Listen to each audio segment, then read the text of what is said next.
Saya mau bilang dalam politik, kalau ekonomi baik, ngomong apa aja boleh, Pak. Kalau ekonomi membaik, nggak apa-apa ada kesalahan-kesalahan sedikit di komunikasi gitu ya? publik.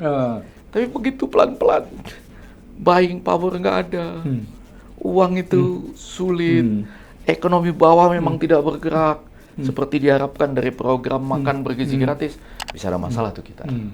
Pada saat ini keadaan dunia tidak sedang baik-baik aja. Saya dengar terakhir itu ada wakil presiden yang sudah ke istana, katanya jadwalnya ada, terus dari dalam istana dikasih tahu nggak ada jadwalnya, Pak. Lalu pulang lagi. Kalau itu benar-benar terjadi, mohon maaf ya kalau saya salah juga nggak apa-apa. Tapi kalau itu benar-benar terjadi, agak keterlaluan. Kan nggak mungkin mantan wakil presiden datang itu karena nggak ada undangan itu, bagaimana? Coba. Tapi kalau itu benar-benar terjadi, buka tutup pintunya bermasalah gitu. Kalau semua orang nggak ngeritik, saya juga jangan ngeritik lah. Saya milih jadi komisaris saja. Itu ada lagi yang begitu. Buzzer ada dua, supaya kita aman nih sebetulnya. Yang satu buzzer ideologi, yang satu buzzer sebagai pekerjaan. Ideologi artinya dia memang membela karena merasa keyakinan-keyakinan dan kecintaan mungkin terhadap siapapun presidennya gitu. Yang kedua betul-betul karena pekerjaan ya. 3 shift tuh, 8 jam kali 8 jam kali 8 jam 8 jam. Artinya cari cuan lah. Ya.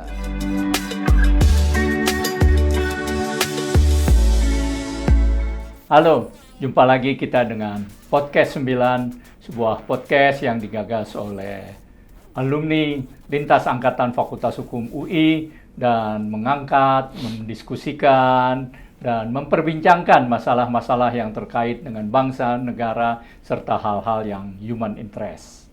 Seperti biasa sebelum mulai, kami mengingatkan, tegakkan hukum, berikan keadilan. Belakangan ini kita mendengar Presiden Prabowo mengeluh komunikasi publik negara atau pemerintah kepada publik, kepada rakyat tidak berjalan dengan mulus. Nah, kita ingin mempersoalkan atau membahas kenapa ini terjadi. Dan untuk itu kita sudah mengundang seorang pakar komunikasi, ya, Profesor Effendi Ghazali. Tapi profesornya dulu pernah dikembalikan oleh beliau, tapi saya tetap menganggap beliau adalah guru besar komunikasi publik, komunikasi dalam arti luas, dan karena itu memang kita pantas menanya pendapat beliau mengenai hal ini. Selamat datang di Podcast 9, Bung Effendi Ghazali. Saya panggil Bung Effendi aja. Iya, terima kasih. Ini sebetulnya para penonton podcast ini, yang guru besar dia sebetulnya. Saya tetap beranggapan bahwa kalau untuk hukum media secara umum, saya belajarnya dari dia. Apalagi ini podcast didukung oleh para alumni hukum, tegakkan keadilan ya. Iya, makanya. Nah, berikan keadilan, tegakkan hukum. Ya, dua-duanya dapat tuh. Tegakkan keadilan, rakyat juga dapat hukum yang benar gitu. Nah, baik, sekali lagi terima kasih beberapa kali sudah diajak sini, tapi saya itu belakangan agak memilih nggak banyak tampil. Jadi kalau saya tampil membahas sepak bola, itu sedang melarikan diri dari kenyataan sebetulnya. Ya, pemirsa, kita sudah berapa kali nih minta Bung Effendi Ghazali untuk bicara, termasuk bicara sepak bola. Nanti kita bahas khusus. Ya, tapi waktu itu kebetulan sedang di luar negeri bersama PSSI U17. Iya, U17. Shenzhen di China. Ya, alhamdulillah kita lolos ya kalau bola. Enggak, yang Shenzhen U20. U20. Itu gagal. Ya, yang U17 lolos. Itu ada ceritanya sendiri lah ya, tapi dua-duanya kita support gitu. Nah, balik lagi. Terima kasih sudah diajak sini. Topik tadi menjadi sangat penting. Lagi-lagi sendi-sendi hukumnya. Saya tanya ke Bung Wina Armada tuh ya, sendi-sendi hukum media, hukum komunikasinya dengan undang-undang pers, undang-undang media baru dan lain sebagainya. Jangan tanya ke saya. Tetapi ini merendah nih kalau orang yang ilmunya tinggi memang cenderung merendah. Enggak, udah benar itu.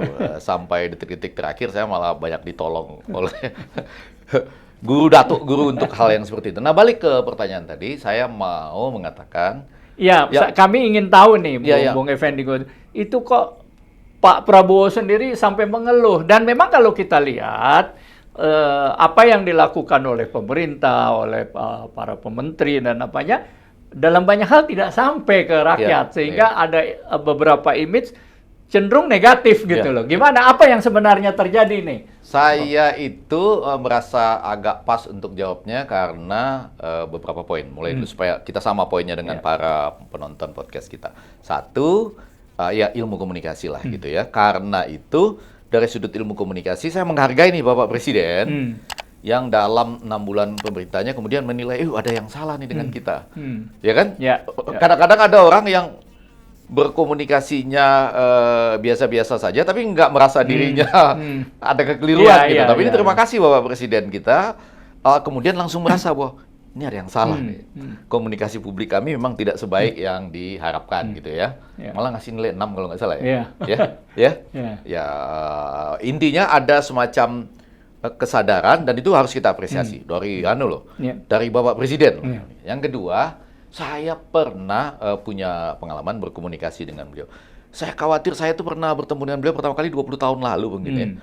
Waktu itu saya diajak oleh Mas Wijono Harjanto, Mas Oni itu di Nusantara Polo gitu. Tempat dulu Pak Prabowo itu kalau main polo yang berkuda itu, wah masih kenceng sekali waktu itu. Jadi ada pertandingan dengan tim Argentina kalau nggak salah waktu itu ya.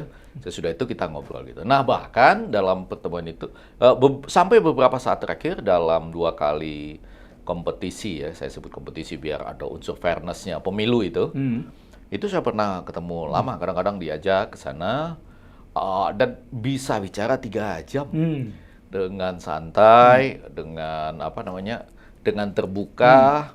Lucu-lucu kadang-kadang masih ada handuknya, terus kalau lagi agak panas itu dilap ke wajahnya, nawarin kopi juga. Kadang-kadang duduknya bisa berubah-ubah loh, artinya karena saking asiknya bawa bukunya gitu ya. Jadi artinya saya pernah berkomunikasi secara equal. Ini kata-kata equal ini menjadi penting nih, yaitu bahwa boleh bantah-bantahan sama Pak Prabowo, asal tahu caranya gitu. Saya kan menghormati dia sebagai tokoh yang waktu itu sudah sampai pada level calon presiden. Cuma saya tidak ingin selanjutnya tidak ada orang yang bisa berbantahan data dengan beliau. Itu nggak boleh tuh. Jadi dalam dunia akademis ya, ini kan dunia yang teman-teman alumni, baik di Universitas Indonesia atau dimanapun lah gitu ya, itu kita selalu ingin membuka dialektika secara elegan ya. Walaupun dengan segala hormat kepada Bapak Presiden pasti ada caranya lah, tidak. Tapi saya bisa menikmati itu 2-3 jam lah, gitu, beberapa kali. Gitu. Bahkan saya dulu yang pertama kali meyakinkan dia untuk tampil di televisi. Saya ingat waktu itu di RCTI, waktu kampanye pertama kali yang ada iklan saya Prabowo Subianto, ingat nggak waktu itu? Nah itu saya tampilkan dengan orang yang mirip Prabowo Subianto gitu. Terus saya Prabowo Subianto, terus orang itu yang mirip dengan dia juga kita minta bicara seperti itu. Lalu dia melihat orang itu, kita tanya, Pak Prabowo gimana? Ini live loh. Gimana Pak Prabowo? Tetap lebih keren saya. Tapi bahwa dia mau dari Hambalang itu, kita siangnya, kemudian malamnya kita tunggu di stasiun televisi. Jadi ada cara berkomunikasi seperti itu. Nah bagian yang ketiga yang agak penting nih. Saya berkali-kali di semua stasiun televisi setelah beliau terpilih mengatakan, menurut saya, ini adalah Presiden Indonesia. Jadi ini nggak berubah-ubah kalimat saya. Dengan komunikasi presidensial, menurut saya termasuk tertinggi di Indonesia. Artinya tentu semua presiden punya kehebatan masing-masing. Gus Dur bisa berkomunikasi dengan gayanya sendiri ya. Bisa humor, tapi sampai juga gitu.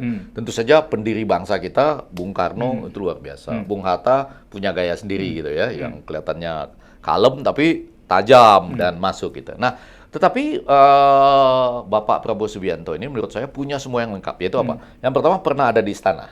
Betul nggak? Pernah ada di istana sebelumnya. Yang kedua pernah bertempur buat negaranya. Ya kan? Dengan segala pengalamannya di medan tempur yang sulit-sulit. Papua, Timor Leste.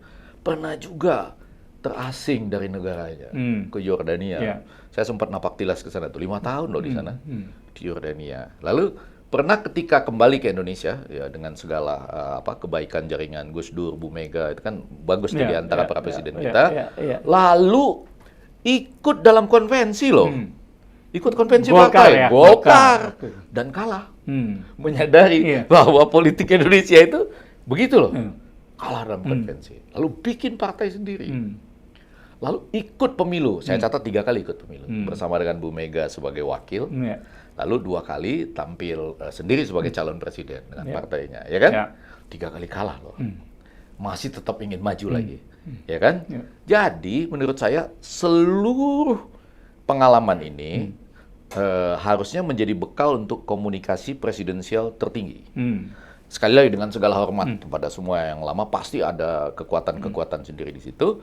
Ini tertinggi, ditambah lagi dengan mau nggak mau harus diakui kemenangannya tertinggi juga, 58,5%. Bahkan ketika dikalikan dengan jumlah penduduk atau jumlah pemilih lah yang paling tepat, dianggap kemenangan tertinggi di dunia. Pertanyaan saya ini pelan-pelan saya ucapkan, lamat-lamat, bukan lambat-lambat lagi, lamat-lamat. Lamat-lamat itu artinya saya ucapkan pelan dengan hati-hati gitu. Apakah kalau seseorang sudah berada dalam posisi seperti itu, ya, apakah kemudian ada orang-orang yang masih tetap berusaha menjaga dan mengingatkan dengan pola komunikasi yang equal? Kalau seperti yang Anda lakukan dulu. Enggak, gitu ya? banyak kita semua lakukan. Saya yakin Anda lakukan juga kalau di Sumatera Barat, itu apalagi. Di daerah-daerah yang basisnya egalitarian misalnya, kan, itu orang berusaha untuk, iya, Anda kami hormati karena kami pilih gitu ya, tapi ada juga suara-suara yang kita dalam konteks tertentu kita harus equal. Jadi jangan-jangan bukan Bapak Presidennya juga atau bukan pemimpinnya yang nggak mau, tapi banyak orang kemudian yang karena ini tadi ya, kemampuan dalam konteks komunikasi presidensialnya paling tinggi, bahasa asingnya paling lengkap. Kan Indonesia ini adalah masa tunggu presiden yang paling lama di dunia loh. Jadi kalau habis dipilih, dilantiknya itu lama sekali coba. Kan kita Pilpres Februari ya? Februari. Nah, terus dilantik baru 20 Oktober. Oktober. Berapa lama ya? Kalau di Amerika pasti Selasa pertama bulan Hampir November. 10 bulan itu. Iya. 6 bulan kali, dari Februari ke Oktober 8 ya, 8 bulan. Kalau satu putaran 8 bulan ya, sekitar 6 sampai 8 bulan. Kalau di Amerika kan jelas, November, Selasa pertama November pasti dilantik 20 Januari, kurang lebih gitu. Nah, selama dia menunggu ini keliling dunia, disambut oleh seluruh presiden-presiden besar di dunia ya. Apa nggak orang makin ngeri membayangkan kemampuan komunikasi presidensial ini? Akhirnya orang cenderung mengatakan, baik Pak, hebat Pak, data Bapak benar. Nah, ini yang kemudian saya khawatirkan bukan dari kemampuan atau sifat dia sendiri, karena saya pernah membuktikan sebaliknya. Bisa kok bantah-bantahan. Jadi, kalau datanya beda, dia sampai ambil bukunya waktu itu. Effendi, ini lihat buku saya. Ini. Tapi Pak, ada data lain. Kan bisa jadi dari bidang ilmu lain, data lain. Jadi, yang saya khawatirkan itu dari sudut ilmu komunikasi. Atau saya boleh, karena ini podcast deliberatif juga. Kalau menurut Bung Wina Armada, ada nggak orang yang saat ini? Jadi Anda ingin mengatakan? Enggak, saya mau nanya, ini pertanyaannya bagus dulu buat acara kita yang adalah tokoh penting pers juga. Ada nggak orang yang sampai saat ini kalau bertemu Pak Prabowo berani menyatakan, Bapak, saya rasa data Bapak kemarin yang mengatakan ada pergerakan uang gitu ya, atau pergerakan dana 8 miliar di setiap MBG itu agak keliru Pak, karena di daerah ternyata sementara ini, setidaknya kata ini penting loh, sementara ini itu antara pengusaha aja Pak, karena butuh modal yang besar dan butuh reimburse, jangan dibayar aja ada nggak? Nah, justru itu yang saya mau tanya ke Anda nih, apakah Anda ingin mengatakan sebenarnya Prabowo terbuka untuk komunikasi, tetapi saat ini perlu dipertanyakan, apakah ada orang yang berani atau mungkin berani atau bisa atau takut, khawatir bahwa dia akan dikeluarkan, di reshuffle. Kalau memberikan second opinion ke Prabowo nih, Pak, ini karena ini loh Pak, komunikasi kita nggak jalan karena ini nggak. Nah, dia takut dimarahin barangkali atau takut dikeluarkan dari kekuasaan. Gimana Anda melihat ini? Di tengah-tengahnya ada satu lagi kita sebut faktor intervening ya, jadi faktor yang mungkin menjadi penentu. Pak Prabowo kalau menurut saya selama masa kampanyenya itu ingin sekali mengajak seluruh bangsa Indonesia, seluruh elemennya itu betul-betul memanfaatkan karunia yang besar sekali di Indonesia. Seluruh kekayaan alam, sumber daya manusia. Yang paling sederhana untuk sepak bola, dia bilang kan, masa nggak bisa bikin satu kesebelasan saja yang dulu kan kita hebat gitu. Saya membayangkan suatu saat kita akan ke Piala Dunia. Maka dia bikin kan usia muda, ada Garuda Yaksa yang sekarang masih jalan dan lain sebagainya. Apalagi itu sumber daya alam kita dan manusia-manusia kita. Masa kita kalah dari negara lain dan lain-lain. Karena itu biasanya pemimpin kalau berpikiran seperti itu, dia akan masuk ke dalam sebuah demokrasi terpimpin. Ini hipotesis saya, mungkin bisa dibantah. Maksud, tunggu dulu, sebelum dilanjutkan, maksudnya Bung Effendi Ghazali, demokrasi terpimpin apa nih? Nah, ini yang penting, nih, hipotesis yang ingin mengatakan gini, hati-hati loh. Dulu mungkin di era sebelumnya demokrasi terpimpin ada kesan negatif, betul ya? Kalau saya ingin mengatakan gini, ada pemimpin dengan karakter besar, dengan keinginan besar, dengan visi besar, ingin, ayo jangan ada yang di luar. Masuk semua, potensi bangsa kita besar, percepatan dan momentum ini jangan sampai hilang, kita akselerasi bersama, ayo sama-sama, saya yang pimpin, gitu. Karena kan saya yang menang, 58,2% lagi, misalnya gitu ya. Nah, karena itu semua dimasukkan di dalam. Jadilah agak gendut ini. Bukan agak gendut banget ya, mungkin lebih dari 100 menteri zaman dulu ya? Kalau dulu ini nggak sampai 100 menterinya. Ditambah wakil yang jadi banyak. Wakil dan kepala-kepala badan. Iya, wakilnya ada 2 ya, ada yang 2. Anda kalau saya tanya pasti nggak tahu lah ya, 1-2 wakil pasti nggak ngerti ya. Masih tahu, tapi yang lain nggak tahu ya. Iya, karena saya kemarin misalnya baru tahu ini wakil menteri apa ketika muncul kasus sirkus itu. Ini wakil menteri ya, dengan segala hormat ya. Jadi maksud saya mengajak semua orang masuk karena potensi ini harus dalam tanda petik dikerjakan bersama-sama, tapi saya yang pimpin. Karena saya yang dipilih rakyat gitu. Nah, ketika itu terjadi, maka orang banyak masuk. Kabinetnya menjadi besar dengan kabinet, kementerian, lembaga, utusan khusus, staf khusus dan lain-lain. Lalu sekali lagi ada semacam jarak psikologis. Ketika orang ini terlalu banyak, kan dia merasa tidak istimewa lagi. Ya kan? Belakangan itu ada ini loh, ada orang yang datang ke tempat-tempat tertentu ini. Anda lihatlah di televisi. Orang lain santai aja ngetik-ngetik kan, terus dia bilang, saya wakil menteri loh. Iya. Pelan-pelan dari saya agak berteori, tapi saya tuangkan dengan cara yang lebih sederhana. Ini orang menjadi banyak masuk karena semua ingin dirangkul. Kapan perlu kalau PDIP mau masuk juga diajak dulu. Tapi PDIP mengatakan kami ikut mendukung pemerintahan ini tapi tidak di dalam. Kalau Nasdem juga ikut mendukung pemerintahan ini tapi nggak kirim menteri ya? Nggak ada. Nggak ada. Ada yang mengatakan nggak cocok juga mungkin tawar-tawaran tempatnya. Tapi intinya nggak ada lah gitu ya. Nah, cuma maksud saya dengan mengajak bersama-sama di dalam ini orangnya jadi banyak, masing-masing tuh takut.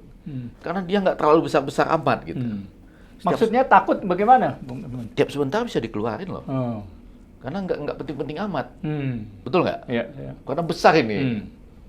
Diganti orang lain masuk gitu. Akibatnya ada jarak psikologis yang makin besar itu. Untuk berani misalnya menyampaikan data. Saya dikasih tahu tuh ada beberapa contohnya, misalnya ada orang yang mengatakan kepada Bapak Presiden, Pak, karena oleh Bapak Presiden dia diberitahu bahwa kita stop ekspor minyak jelantah itu, nggak boleh lagi ekspor, karena kita di dalam bisa melakukan pemanfaatannya sedemikian rupa. Dia tanya-tanya di bawah, enggak Pak, belum bisa, butuh 2 tahun lagi, mungkin 2027, 2028. Baru itu Pertamina atau siapa bisa memanfaatkan minyak jelantah itu. Tapi kalau disuruh stop sekarang, kan berarti UMKM atau mereka yang mengepul, itu kan nggak bisa jalan. Lalu itu produk-produknya tercecer kemana-mana, bisa jadi limbah, jadi apa. Nah maksud saya, siapa yang bisa menerobos itu? Nah itu kan salah satu contoh gitu ya, bagaimana lagi-lagi Bapak Presiden ini punya keinginan berkomunikasi, tapi mungkin situasi pada 6 bulan ini itu membangun jarak psikologis, dan sekali lagi tetap harus ada orang yang dengan segala risiko barangkali harus mau menyampaikan data juga. Harus berani gitu iya dong, sampaikan data, Walaupun tahu nanti mungkin ya nggak apa-apa, ada akibat-akibatnya juga gitu. Nah, Tapi ini demi bangsa, ya. karena lagi-lagi Anda belum jawab tapi yang saya tanya tadi. Ya, saya justru Menarik mau loh. tanya nih. Nggak menarik di podcast ini equal timbal balik. Iya, iya. Menurut Anda, Iya. Bung Wina Armada yang saya hormati, salah satu guru saya juga, ada nggak orang yang pada hari-hari ini di tengah situasi gini mau menyatakan kepada Pak Iya. Presiden, Pak Presiden, dengan segala hormat kami karena Anda presiden yang kami cintai, enak kan kalimatnya Iya. gitu ya? Datanya salah Pak, nggak benar.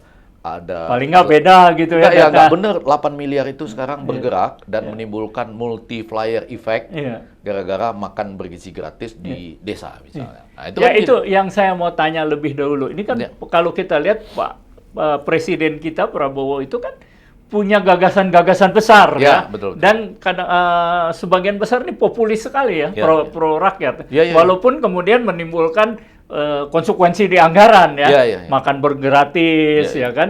Kemudian apa nanti ibu hamil segala periksa gratis Ya, segala ya, ya, macam segala macam. ulang tahun sekarang cek kesehatannya Nah, gratis cek gratis ya. ya.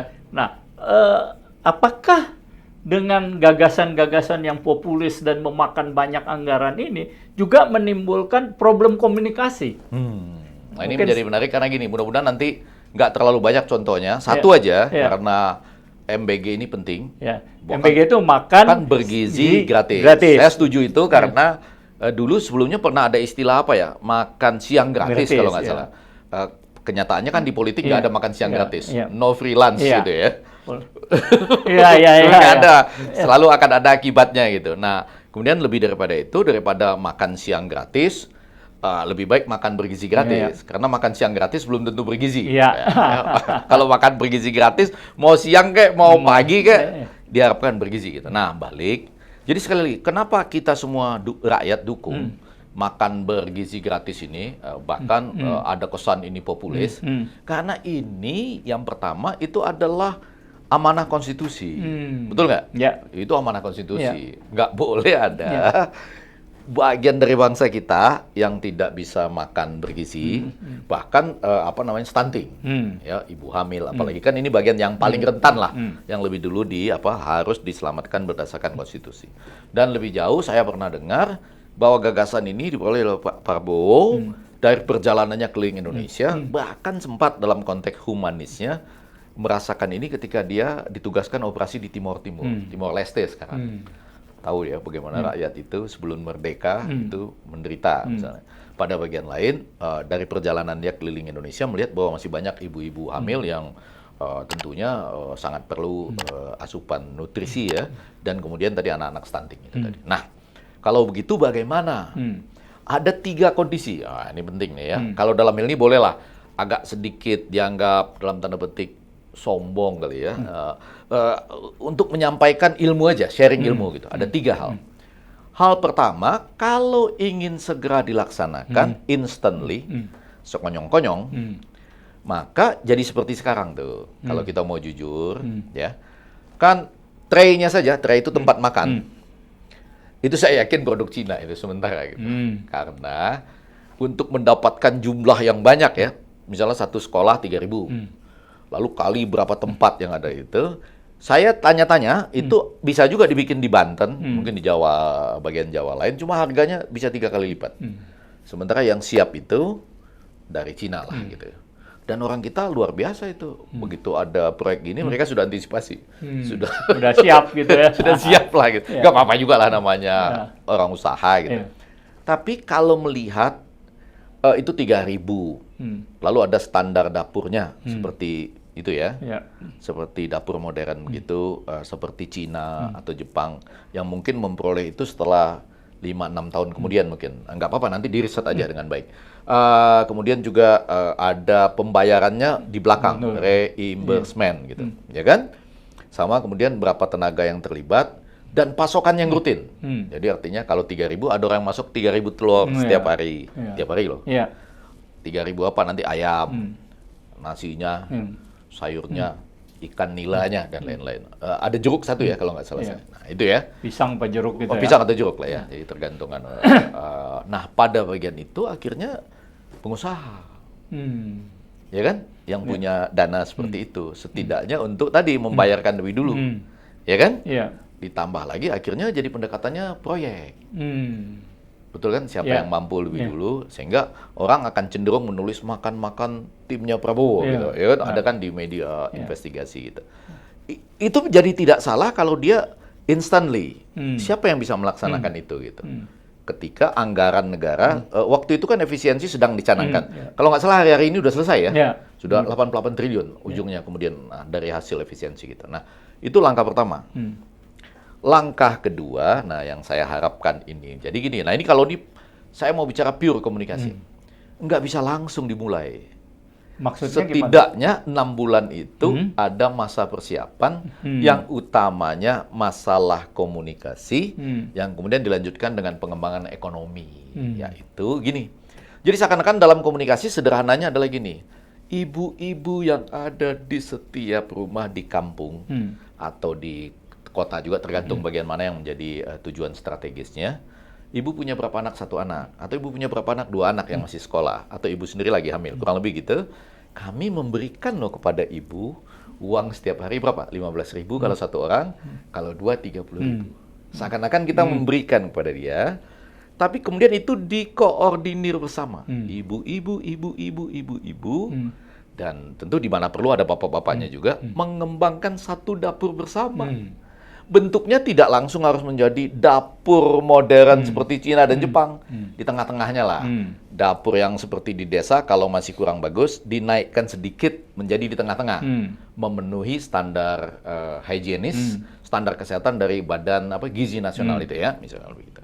Jadi seakan-akan kita memberikan kepada ibu-ibu, ibu kalau anaknya 1 15.000, kalau 2 30.000, tapi kumpul ya dengan ibu-ibu lainnya, kemudian jelas dibikin siapakah yang memproduksi telurnya setiap hari, yang memproduksi ikan nilanya setiap hari, sayurnya setiap hari, kemudian apa pasti beras yang ada. Kalau desa nelayan terinya setiap hari, ikannya setiap hari, ya, ditambah dengan itu jeruk atau pisangnya setiap hari, gitu ya. Nah, lalu mereka ini sesudah matang, ya itu tadi seperti kerjaan bersama di semua desa. Dikoordinir oleh ibu-ibu, dan saya agak jarang mendengar bahwa ibu-ibu membuat masakan menyebabkan anaknya keracunan. Itu agak jarang saya dengar. Tapi kalau kenduri-kenduri keracunan tuh agak sering saya dengar gitu ya. Jadi ini yang disebut dengan komunikasi pembangunan di zaman Pak Harto dulu. Ingat ya dulu tokohnya salah satunya tokoh BKKBN waktu itu ya. Ya, yang sangat terkenal misalnya dengan pendekatan komunikasi pembangunan itu. Jadi ini komunikasi pembangunan yang memang kalau modernnya itu prinsipnya triple C, Community Based Communication Center. Tapi anggap lagi ini lah sederhana aja, arisan ibu-ibu yang pelan-pelan dikembangkan dan dibina sehingga mereka sendiri itu yang merencanakan. Dengan cara gitu bisa bergerak dong tadi ya. Persis seperti itu kan tujuan dari Bapak Presiden kita, multiplier efeknya menjadi berkembang. Ada yang membina sektor peternakan ayam, telur, ada yang membina sektor itu sendiri ya, pembuatan mungkin kotaknya. Sebetulnya nasi bungkus nggak apa-apa juga ya pada tahap awal gitu ya, sebelum menuju kepada tray yang itu. Ditambah dengan aneka persoalan di desa yang bisa didesain sebagai kerja bersama, dan betul-betul tuh yang konon 8 miliar itu bisa bergerak lah sebulan mungkin atau seminggu gitu. Tapi ada pendekatan ketiga. Tuh sudah terjadi begini. Apa sumbangan acara podcast 9 ini atau ini kelok 9 kita kelok-kelok tapi sampai ke tujuan kan yang penting gitu, kita udah kelok-kelok tadi sampai ke tujuan. Apa sumbangan kita ini? Yang ini jalan dulu, tapi pada saat yang bersamaan kita komunikasikan. Kalau Bapak Presiden nonton atau siapapun yang nonton, sampaikan kepada Bapak Presiden, kasih linknya bahwa gini, mereka yang kebetulan sudah mendapat pengalaman dan kepercayaan ini, itu kemudian mengembangkan komunikasi ini, komunikasi pembangunan atau triple C ini, Community Based Communication Center, sehingga mereka mulai melakukan pembinaan. Nanti pelan-pelan membuat dapurnya di masing-masing desa dengan gayanya sendiri sampai menuju dapur modern. Apa yang bentuk transisinya dulu tadi? Siapa yang bisa membuat telur? Siapa yang membuat Bung Effendi itu? ini kan ada tadi Anda bilang pertama harus ada orang pihak yang berani ngomong Prabowo. Ya, itu satu. Oke. Yang kedua kan komunikasi ini barangkali tidak harus dilakukan sendiri oleh Oh, iya, Prabowo, iya, iya. tapi oleh nah, dalam struktur politik seperti sekarang tadi udah Anda jelaskan, itu siapa yang membantu presiden sehingga bisa sampai tadi yang dijelaskan. Sekarang ini kan seakan-akan presiden lonely aja nih. Betul. Nah, yang ketiga, apa yang harus kita lakukan supaya komunikasi paling tidak pemerintah lakukan ya. Kan yang sekarang mengganti juru bicara gitu. Tapi apa supaya sampai nih ke masyarakat nih tadi gagasan-gagasan besar itu ini. Tiga hal. Yang pertama, kita harusnya tetap optimis karena kita merasa bentuk komunikasi ini saya pernah ngalami dan ada juga lahir dari Bapak Presiden sendiri gitu loh. Jadi artinya walaupun mungkin konteks dan kondisinya berbeda, Bapak Presiden punya secara genuine keinginan untuk itu. Itu harus kita gali lebih dulu. Harus kita simpan. Kalau gitu tidak kita resolve, bahaya kita. Kita menuju otoritarianisme tuh kalau nggak begitu ya. Tapi ini saya sendiri mengalami ada gitu. Nah, yang kedua, memang tetap harus ada yang bicara. Terus bicara di luar. Terima kasih podcast 9, nanti ada podcast 10, podcast 11, podcast 12. 9 orang bicara lebih baik daripada 1, 10 orang, 11 bicara terus di luar. Tapi betul kita itu bicara tanpa kepentingan apapun. Dalam arti benar-benar Pak Presiden ini bagus karena konstitusi.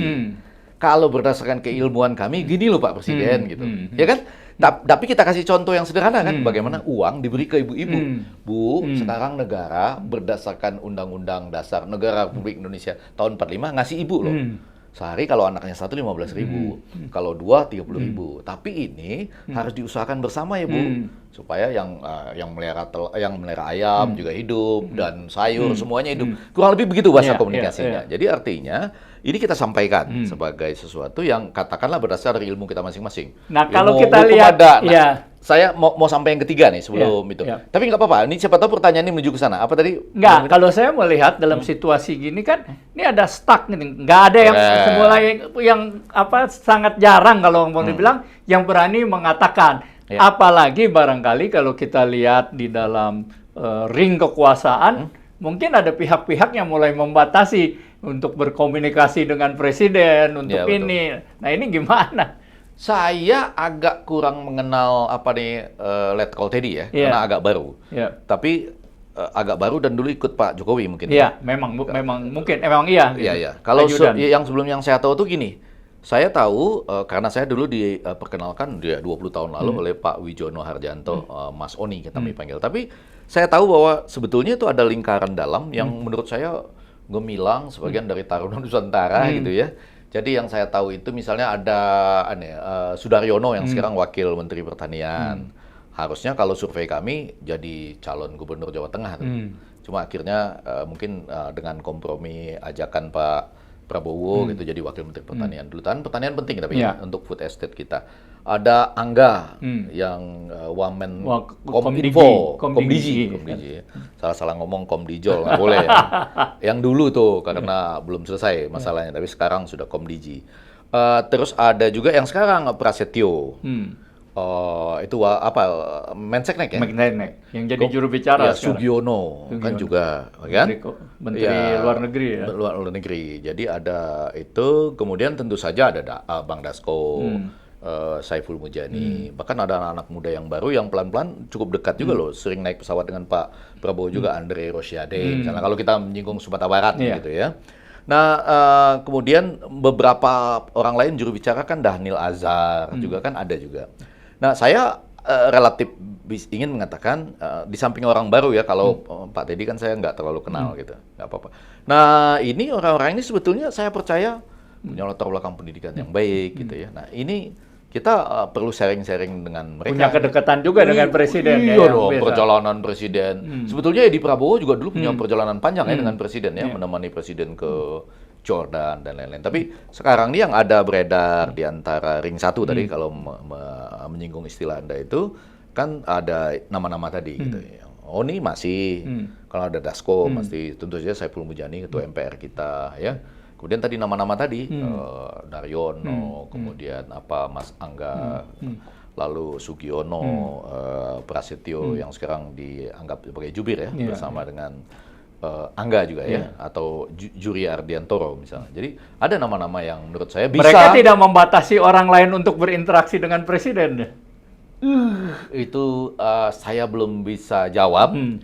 Mungkin butuh waktu 3-4 bulan lagi untuk mengamati itu. Jadi lebih bagus kita berbicara berdasarkan riset, baik kuantitatif ataupun kualitatif. Tapi menurut saya untuk menjawab tadi sementara ini, mereka ini adalah anak-anak muda yang berpikiran luas, yang bisa misalnya untuk sama-sama saling mengingatkan gitu ya, untuk menyampaikan pesan-pesan kita ke Bapak Presiden. Gitu. Karena kan penting juga visi presiden tertangkap dengan benar oleh publik gitu Ini penting karena gini, presiden itu sibuk pasti.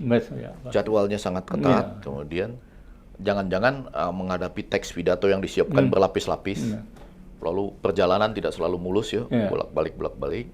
Oh, saya nggak tahu ada kesempatan olahraga apa enggak, ada kesempatan santai apa enggak. Harusnya sih selalu ada. Tapi karena itu betul ada masa-masa cair di mana orang bisa menyampaikan sesuatu gitu dengan santai. Nah, kalau kita melihat situasi sekarang, ada kemacetan komunikasi publik nih dari kepresidenan, dari pemerintahan. Apa yang perlu dilakukan selain melalui orang-orang tadi? Kebijakan apa dari segi ilmu komunikasi? Tentu saja saya mau mengatakan kalau disebutkan bahwa ini seakan-akan persoalan baru di Indonesia, enggak. Jangan-jangan hampir semua kepresidenan punya masalah yang sama. Cuma 10 tahun yang lalu oleh Pak Jokowi itu agak tertutup oleh dunia buzzer. Buzzer ada 2, supaya kita aman nih sebetulnya. Yang satu buzzer ideologi, yang satu buzzer sebagai pekerjaan. Ideologi artinya dia memang membela karena merasa keyakinan-keyakinan dan kecintaan mungkin terhadap siapapun presidennya gitu. Yang kedua betul-betul karena pekerjaan ya. 3 shift tuh, 8 jam kali 8 jam kali 8 jam. Artinya cari cuan lah. Nah, intinya pekerjaan lah gitu. Nah, kalau yang lebih besar adalah karena pekerjaan, kita akan lebih masalah lagi. Yaitu kita mengalami sebetulnya disebut dunia bubble, dunia gelembung, ya kan?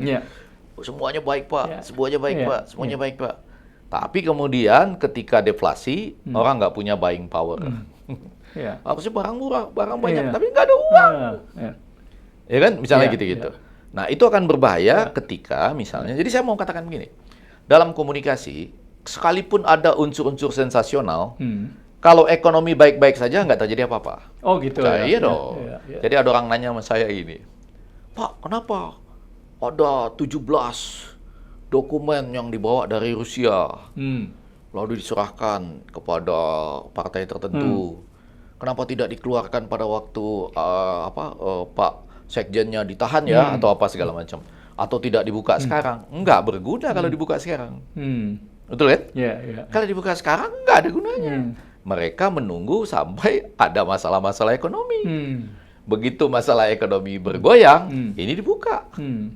Kalau dibuka sekarang, ekonomi ternyata masih oke, enggak ada dampaknya. Jadi Bung Effendi ingin mengatakan proses komunikasi juga terkait dengan keadaan ekonomi. Sangat. Yang mau saya katakan adalah kalau di sepak bola lebih enak menyatakannya. Di sepak bola tuh Yamin Lamal kurang lebih mengatakan begini. Jadi di sepak bola itu para penyaksi acara podcast 9 ini, di sepak bola itu kalau menang Anda boleh ngomong apa saja. Saya nonton Piala Dunia yang terakhir tuh Argentina dan Prancis. Walaupun Mbappe itu nyetak 3 gol ya, kalau saya nggak salah 2 dari penalti, 3-3-nya dari penalti, 2 dalam pertandingan, 1 waktu adu penalti, dan dia pencetak gol terbanyak. Jadi dia diberikan piala, kemudian tapi sesudah piala diserahkan kepada kapten kesebelasan Argentina yang menjadi juara dunia, hilang semua kesan Prancis di atas lapangan itu. Semuanya Argentina, motong jala, boleh lari-lari, semuanya boleh. Yang paling terakhir aja Barcelona dengan Real Madrid, Copa del Rey, kan? Walaupun itu susah kan, menangnya 1-0 dikejar 1-1, 2-1, 2-2, akhirnya 3-2 oleh golnya Koundé itu. Tapi di atas lapangan siapapun bisa ngomong. Yamin Lamal terakhir bilang, kalau menang ngomong apa aja boleh. Saya mau bilang dalam politik, kalau ekonomi baik ngomong apa aja boleh Pak. ya kan? Itu Trump kalau nggak ada COVID masih dia yang jadi presiden, bukan Biden. Ekonomi bagus, orang Amerika bilang sama saya, walaupun dia ngomong-ngomong ngaco-ngaco katanya, tapi kami ke mall uang ada, datanglah COVID yang dianggap enteng sama dia kan, sehingga memang membawa korban sampai dulu itu nggak mampu lagi diangkut ambulan, dimasukin di mobil-mobil es, pernah ingat ya? Dan itu diceritakan sedemikian rupa jelang pemilu gitu. Dan orang yang memilih berdasarkan surat lebih banyak dibandingkan masa-masa sebelumnya. Itu Amerika. Tapi yang mau saya katakan sekarang gini, kalau ekonomi membaik, nggak apa-apa ada kesalahan-kesalahan sedikit di komunikasi publik. Tapi kalau pelan-pelan ekonominya, kecuali yang agak keterlaluan, saya itu tetap akan sangat hormat pada Hasan Nasbi. Salah satu teman terbaik saya, sama-sama dari Visibui, sama-sama kampungnya berdekatan gitu ya. Tapi ketika dia agak teledor, menurut Bapak Presiden ini mengatakan, ya dimasak saja, mungkin dia punya maksud yang lain. Tapi itu seakan-akan dalam, jadi ada textbook gini, textbook itu mengatakan gini, kalau ada teror, maka seorang juru bicara presiden tinggal menyatakan 3 kalimat atau 3 bagian. Kalimat, ini textbook nih. Kalimat pertama, kami bersama korban. Gitu ya. Negara tidak akan menyerah kepada teror. Yang ketiga, mengutip pernyataan Bapak Presiden. Sederhana. Textbook. Textbook. Jadi kalau itu diterapkan, pertama, kami bersama Cica ya. Francisca itu ya. Negara tidak akan menyerah terhadap teror apapun. Bapak Presiden sudah menyatakan kemarin gini. Itu aja. Jangan ditambah-tambah apapun lagi ya. Tadi sekali lagi, saya mengatakan itu karena menurut Bapak Presiden teledornya di sana, kesalahannya dalam komunikasi publik di situ. Walaupun Pak Presiden belum tentu ya menyetujui pengunduran dirinya ya, sampai saat ini belum. Tapi saya mau mengatakan, komunikasi publik ketika kondisi ekonomi baik-baik saja, akan cepat berlalunya gitu. Orang sudah lupa masalah itu. 98 juga ada ekonomi ya persoalan. Jadi kalau ekonomi bermasalah, baru pernyataan-pernyataan. Sekarang isu masih cepet loh, silih berganti loh.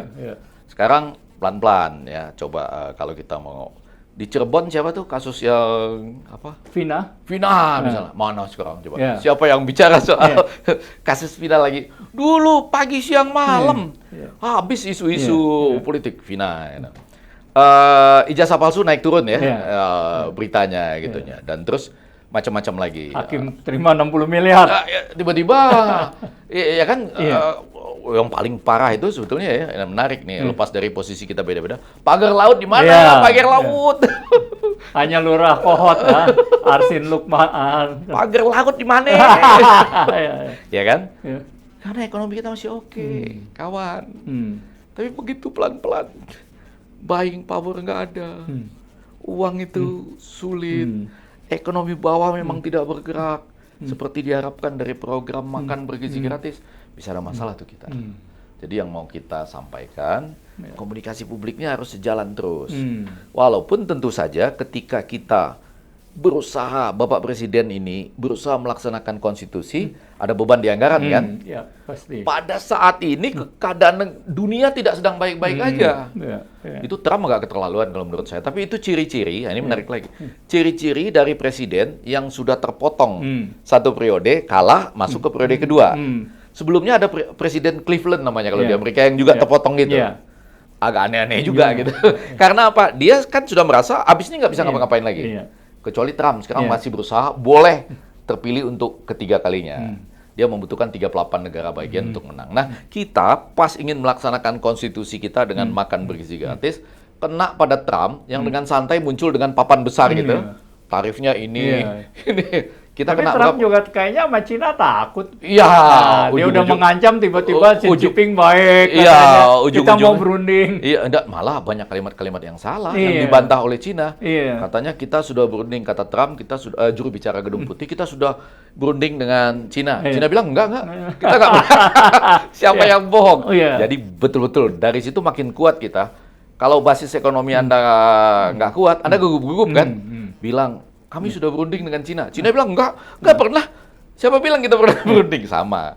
Tapi lagi-lagi saya mau mengatakan di podcast 9 ini, ketika kita harus menjalankan amanat konstitusi dan kebetulan waktunya agak kurang bagus karena ada perang tarif di dunia ini, sampai yang diurus Mangga 2 diurus.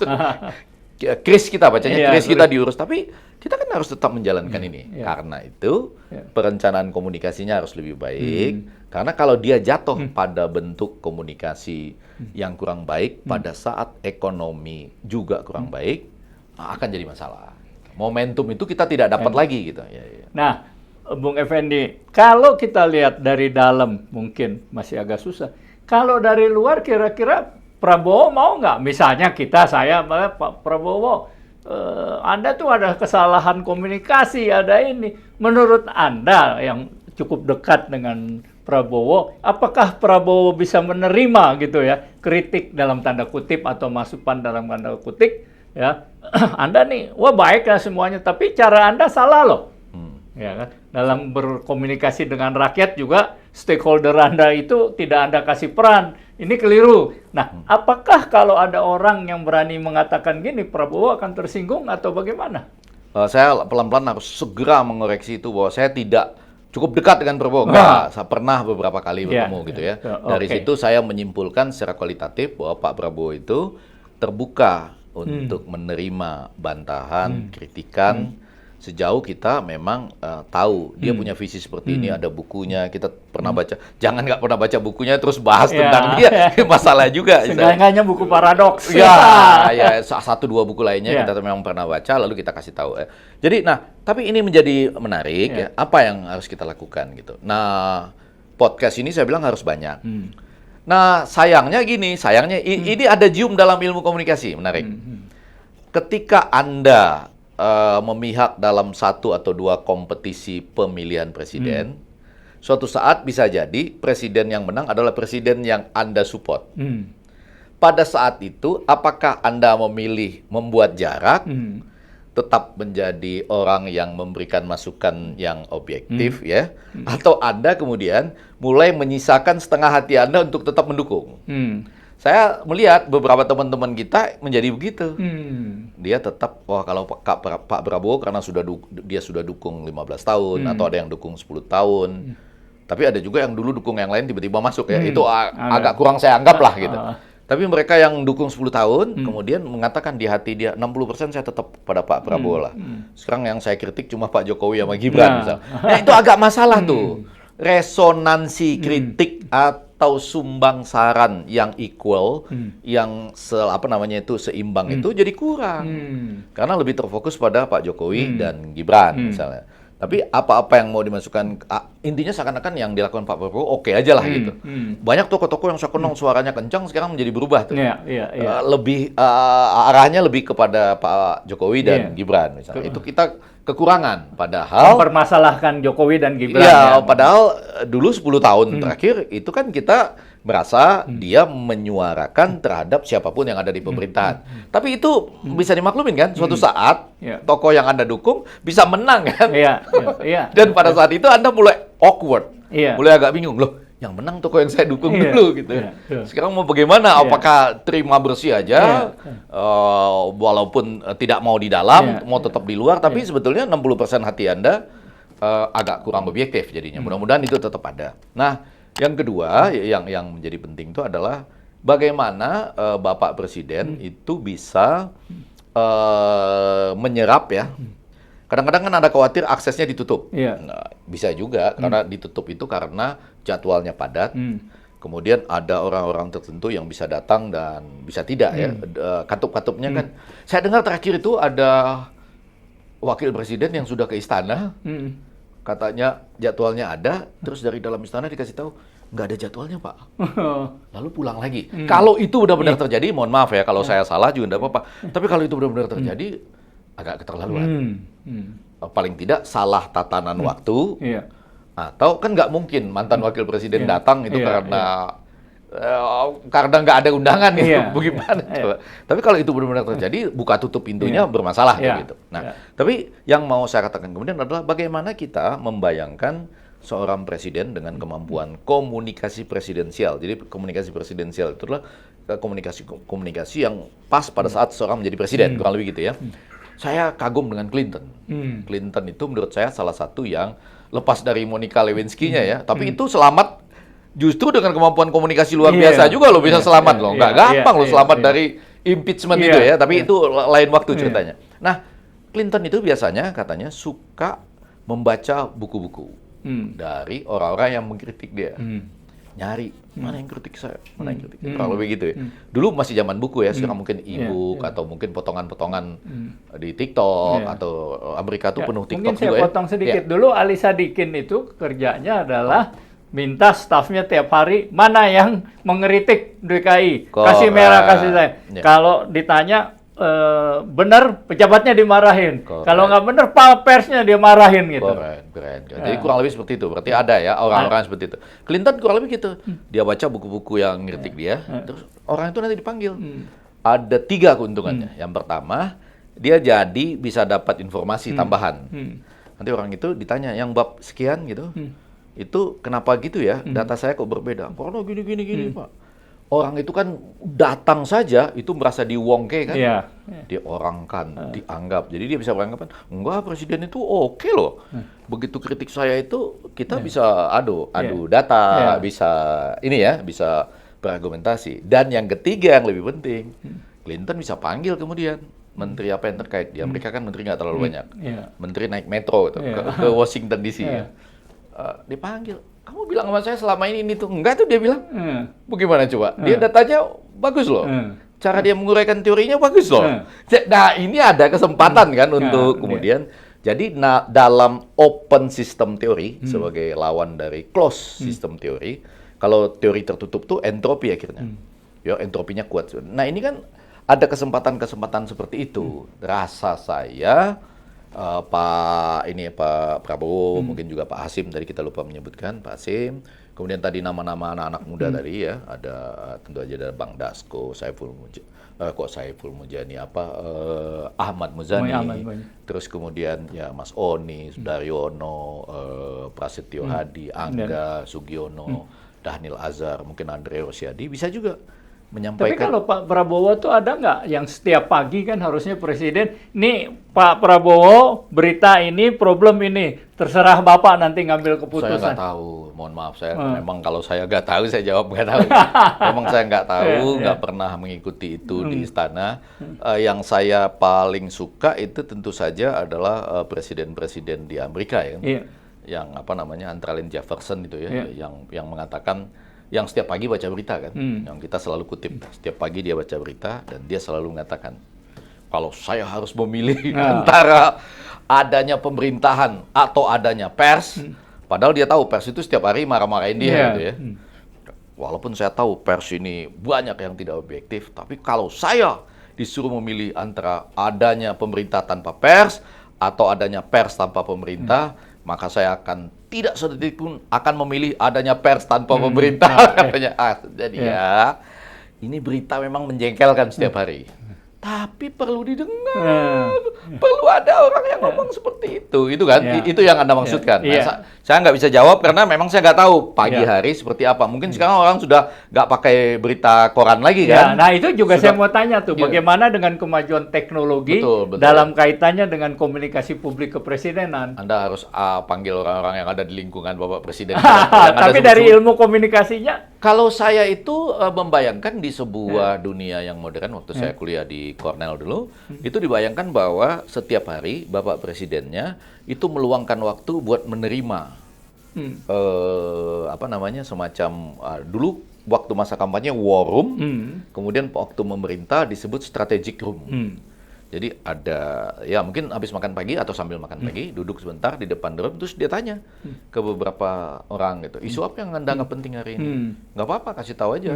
Lebih baik saya dengar dari kamu kan daripada saya dengar dari wartawan, atau saya dengar dari pihak-pihak yang malah mengejutkan saya. Kan lebih baik saya dengar dari Anda lebih dulu, sehingga saya. Nah, lalu menurut Anda jawabannya yang bagus apa? Seru kan? Menteri ini ngomong, tapi mungkin nggak juga semua menteri lah ya, kira-kira yang dianggap penting gitu, yang lain dengerin aja, kurang lebih gitu. Mungkin 10-15 menit ya. Apa yang penting? Kenapa Anda nggak penting gitu ya? Kenapa? Lalu siapa nih yang bisa kita hubungi untuk memberikan opini-opini yang sama dengan kita gitu. Terus suara kritis mana yang perlu kita dekatin atau kita perlu. Jadi artinya nggak ada yang mengejutkan bagi Bapak Presiden itu gitu. Nah, itu menurut saya termasuk juga kalau ada yang tampilkan ada berita ini Pak di sini dari ini dari bocor halus Pak gitu. Kan nggak apa-apa buat. Lama-lama dari podcast 9 Pak gitu. Jadi saya membayangkan idealnya begitu dan itu bisa dilakukan di mana-mana kan. Di pesawat presiden juga bisa kan. Dengan teknologi yang terbaru. Itu aja dulu sudah ada gitu, apalagi dengan teknologi yang terbaru. Jadi kan menjadi enak itu. Gitu. Walaupun kalau isu-isu yang mendasar seperti tadi, bagaimana berkomunikasi soal makan bergizi gratis, itu kan sesuatu yang lain, lebih mendasar karena basis ilmunya adalah saya yakin Pak Presiden maunya begitu tuh, community based communication center. Jadi benar-benar ibu-ibu dan penggerak di desa itu yang bekerja untuk MBG di salah satu sekolah yang ada di situ kan gitu. Logika Bapak Presiden kita gitu. Nah, mungkin ini pertanyaan terakhir. Kalau ada yang perlu dikritik dari kebijakan atau dari sistem komunikasi publik kepresidenan apa nih? Sini menjadi menarik nih. Saya bercermin dari May Day kemarin. Ini menjadi menarik. Nggak apa-apa Bapak Presiden atau teman-teman di Ring 1 yang nonton, Mas Oni, Bang Dasko, Ahmad Muzani dan seluruh nama-nama orang hebat tadi mau kesel sama saya nggak apa-apa juga. Tapi ini saya mau ceritakan. Saya mencoba mempelajari betul kenapa May Day itu masih ada. Kalau buruh sudah sejahtera nggak ada May Day kan? Gitu ya. Buruh itu ceritanya belum sejahtera terus karena itu masih ada May Day untuk mengingatkan kita harus menyejahterakan buruh sehingga ada May Day. Lalu saya pikir-pikir juga, kenapa konon kabarnya Presiden Indonesia dalam sejarah itu jarang yang menghadiri May Day? Nggak ada ya? Nggak ada. Baru Pak Prabowo. Tentu ini suatu kemajuan. Cuma menurut saya dibutuhkan pola komunikasi baru. Tidak lagi seperti kampanye. Kalau kemarin kesan saya masih seperti kampanye. Prabowo. Untung presidennya agak bercanda dikit. Wah, waktu menyebut Teddy orang kan lebih tepuk tangan. Saya nggak tahu itu tepuk tangan apakah makna tepuk tangannya saya nggak tahu. Tapi Pak Prabowo bilang kok lebih terkenal dia daripada gue. Kan presidennya gue gitu ya. Ada santainya. Tapi saya nggak melihat kemudian konteks lempar baju. Saya nggak lihat. Agak khas Jokowi itu menurut saya gitu ya. Lebih daripada itu ini agak objektif, agak subjektif mungkin saya karena pribadi ya. Tapi yang mau saya katakan gini.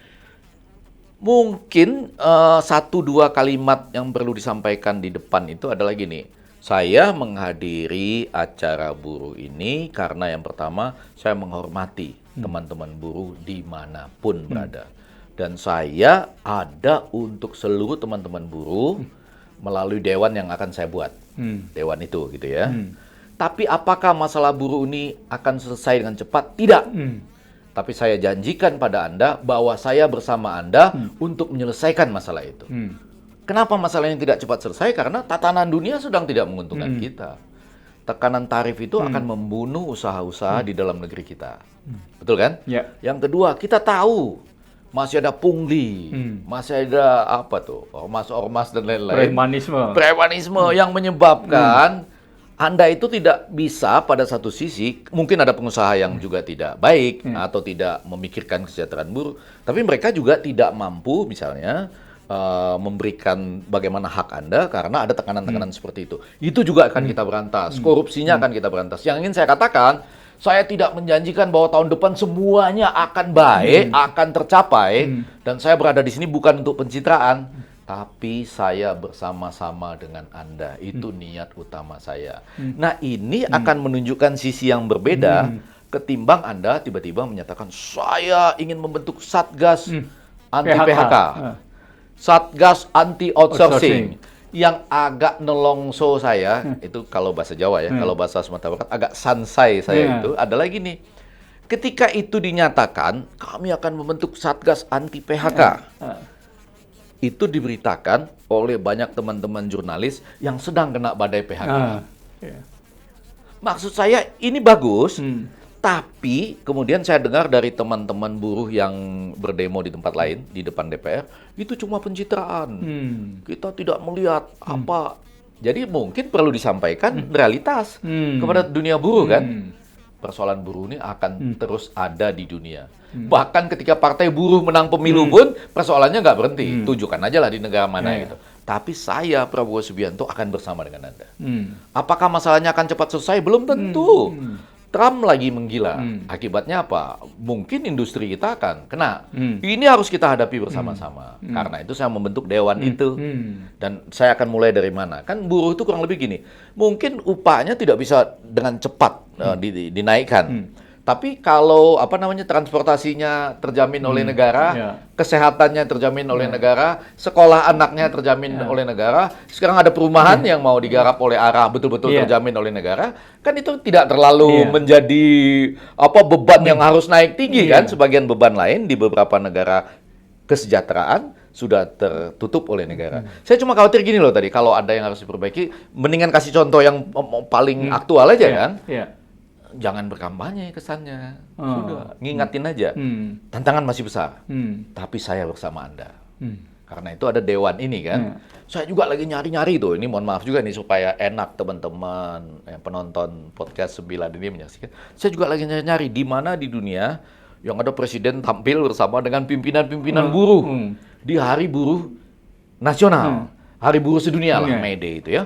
Lalu apa akibatnya gitu? Karena tidak sedikit yang saya dengar orang mengatakan itu Anda berdiri di sana mewakili siapa? Gitu. Orang-orang dari buruh ini. Iya, teman-teman buruh yang mengatakan gitu, bukan saya ya. Nanti Anda lihat aja. Setidaknya ketika itu tertib di beberapa daerah lain agak ada gesekan-gesekan kan. Sampai ada wartawan Tempo yang dibanting juga di Semarang kalau saya nggak salah. Jadi maksud saya niatnya luar biasa. Hadir aja sudah luar biasa itu mematahkan tradisi, ada keinginan kuat baru, tapi sekali lagi, barangkali realitasnya tetap ditampilkan. Tapi buruh tetap merasa habis itu benar nih, Presiden bersama kita loh. Artinya momentumnya udah pas, tapi substansinya yang maksud saya tepat. Dibuat. Ini penting nih, bahwa kita membangun itu, I am not working, I am not developing for you, but I'm working or I am developing with you. Jadi dibangun betul kebersamaan untuk mengatakan masalah buruh ini masih luas, panjang, akan ada sepanjang masa, tapi di dalam 5 tahun pemerintahan ini saya bersama Anda. Dan itu akan saya buktikan. Gitu. Itu kan yang ingin kita. Saya khawatirnya itu loh, karena janji-janji itu benar-benar besar loh itu. Coba Satgas anti PHK. Caranya padahal PHK sedang ada di mana-mana. Tapi niatnya kan bagus. Yang paling saya nggak bisa membayangkan segera bisa dihapus itu outsourcing. Kenapa itu terjadi? Pengusaha akan bilang, bikin seperti Vietnam. Kami akan tidak outsourcing. Gitu. Yaitu bahwa misalnya pemerintah, Anda mau invest di sini, ini lahannya. Anda mau invest di sini, peraturan-peraturan sudah cepat sekali izin-izinnya selesai. Ada mungkin pengurangan pajak, Anda mau tenaga kerjanya, sudah ada tenaga kerjanya. Anda nggak ada pemeras, nggak ada pungli, nggak ada premannya, gitu. Dengan itu otomatis mungkin gaji dan kesejahteraan buruh bisa dinaikkan. Jadi itu timbal balik lah hal-hal seperti itu. Tapi intinya Presiden akan mengatakan bahwa saya sengaja datang, ini niat baik belum pernah terjadi karena I am working with you. Nah itu kurang lebih seperti itu, Bapak guru kita. Oke, mungkin yang terakhir nih. Closing statement-nya apa dalam komunikasi publik kita ini? Saya masih tentu masih tetap percaya kepada Bapak Prabowo Subianto. Kenapa? Karena saya pernah punya pengalaman. Bukan orang yang paling dekat, bukan orang yang sangat dekat, tapi pernah punya pengalaman berdiskusi dengan berinteraksi dengan beliau. Dan bukan dalam masa-masa yang terakhir ini aja, masa menang pemilu gitu, enggak masa-masa sulit, masa-masa waktu beliau berjuang, dan saya yakin dia ingin mendengarkan.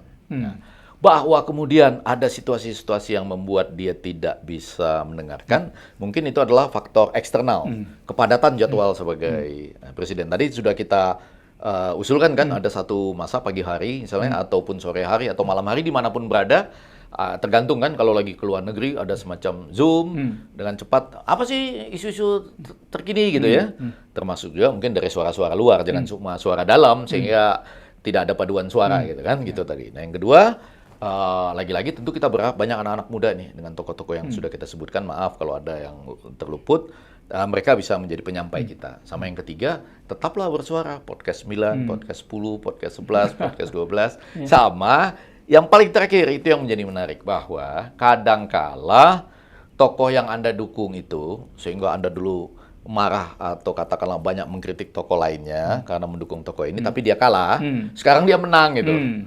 Nah, iya. Anda punya posisi berbeda loh jadinya, ya kan? Iya. Dulu Anda banyak mengkritik tokoh lain, saingan tokoh ini, tapi tokoh ini 2 kali kalah. Sekarang dia sudah menang gitu. Seberapa jauh tingkat objektivitas Anda atau Anda sekarang balik cuma mencari kesalahan yang lain saja, tidak mengarahkan kepada perbaikan ini sambil Anda nikmati itu. Sebagian dari teman-teman kita kemudian jangan juga berpikir gini, waduh, kalau semua orang nggak ngeritik, saya juga jangan ngeritik lah. Saya milih jadi komisaris saja. Itu ada lagi yang begitu. Nggak ada yang ngeritik. Bahaya nggak kalau ngeritik? Nah, udahlah saya jadi komisaris saja. Ya, tapi kalau tokohnya sendiri berubah nggak sih? Tadi saya mungkin berkawan dengan Bung Effendi Ghazali. Kalau saya jadi pejabat tinggi, sebentar dulu, gua lain lo sekarang Bung Effendi, gitu loh. Misalnya, ada nggak ke arah sana juga? Time will tell. Time will tell. Gitu. Jadi nanti kita waktu yang akan buktikan ya. Karena saya sempat bertemu dengan beliau lagi terakhir di ada acara Mujadalah Kiai Kampung. Masih tetap akrab gitu ya, masih tetap bisa bicara gitu. Jadi tapi time will tell karena sekali orang katanya dalam komunikasi politik itu akan diuji komunikasi yang equal itu ketika dia sudah berada di kekuasaan. Ya, betul kan? Kalau sebelum berada di kekuasaan, komunikasi bisa seimbang saja. Ya.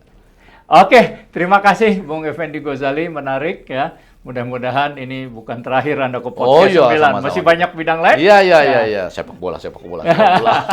Ini pun sebenarnya masih panjang bisa kita cari jalan. Ya. Oke, sekali lagi terima kasih atas kehadirannya. Demikianlah omong-omong kita dengan pakar komunikasi Profesor Effendi Ghazali.